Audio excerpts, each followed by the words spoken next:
এই যে আরব দেশের পাকা কাঁচা কাঁচা খেজুর, অনেক টেস্টি এই খেজুরগুলা। একটু আগে আমাদেরকে আরবিদের বাসায় থেকে দিয়ে গেল অনেকগুলা খেজুর, তাদের অনেকগুলো বাগান আছে, খেজুরের বাগান।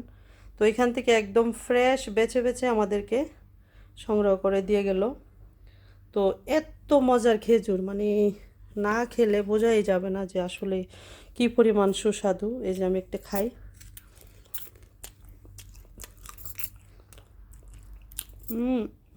একদম ছোট বিচি, এই যে এরকম বেছে বেছে দিয়ে গেল। এই যে দেখুন, এই খেজুরটা খাই। হুম, আসলে অনেক স্বাদ। দেশে নেওয়া যাবে না এত খেজুর, দেশে কিভাবে নিব। এখানে খাই, বাকিগুলো শুকিয়ে রেখে দিব, যদি পারি হয়তো ওজনে কোলায় হয়তো নিয়ে যাব আর কি। এত রেগুলারই আমাদেরকে এতগুলা খেজুর পাঠায় প্রতিদিন আরবিদের বাসায় থেকে।